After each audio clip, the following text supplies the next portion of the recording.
बीते 17 दिनों में बिहार में कुल 12 पुल गिरने की घटनाएं सामने आई। इसके बाद से नीतीश सरकार पर सवाल उठने लगे।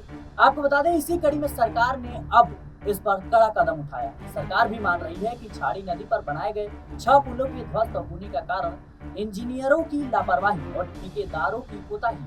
इनके स्थाना पत्र बनाए जाने वाले पुलों की लागत राशि की वसूली ठेकेदारों से होगी। गुरुवार को इसकी घोषणा करते हुए जल संसाधन विभाग के अपर मुख्य सचिव चैतन्य प्रसाद ने बताया कि ठेकेदारों ने गाद की उड़ाही में पुलों के पाए और बुनियादी संरचना का ध्यान नहीं रखा और अब ठेकेदारों को इसके लिए जिम्मेदार ठहराया जाएगा। इंजीनियरों ने पुलों की नियमित देखरेख में लापरवाही बरती।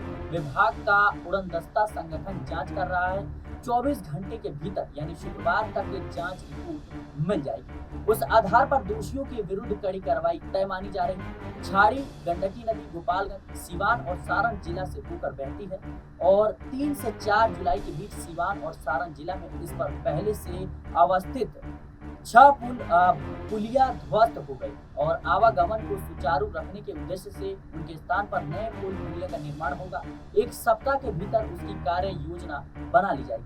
पुल के निर्माण पर खर्च होने वाली राशि नदी की उड़ाही करने वाले ठेकेदारों से की जाएगी और यह एक तरह से हटाने की वसूली होगी। उल्लेखनीय है कि गंडक, अकाली नाला, छाड़ी और गंडकी माही डबरा गंगा नदी जोड़ योजना का काम जल संसाधन विभाग द्वारा कराया जा रहा है। नदी जोड़ योजना व जल जीवन हरियाली अभियान के तहत काम हो रहा है। गंडक नदी की अधिशेष जल को छाड़ी, गंडकी और माही नदी के माध्यम से गंगा में प्रभावित किया जाना है। योजना के तहत 170 किलोमीटर लंबाई, 19 मीटर चौड़ाई और औसत 3 मीटर गहराई में गाद की निकासी कराई जा रही है और 69.89 करोड़ रुपए की लागत वाली इस योजना की अगले वर्ष मार्च तक पूरा होने के लक्ष्य है।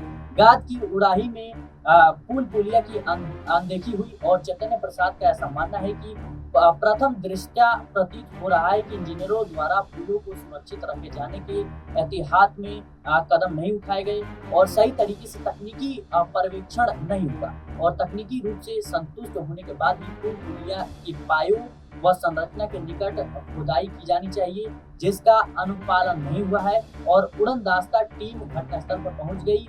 जांच रिपोर्ट मिलते ही कार्रवाई शुरू की गई। फिलहाल इस रिपोर्ट में इतना ही। देश और दुनिया की तमाम खबरों के लिए बने रहने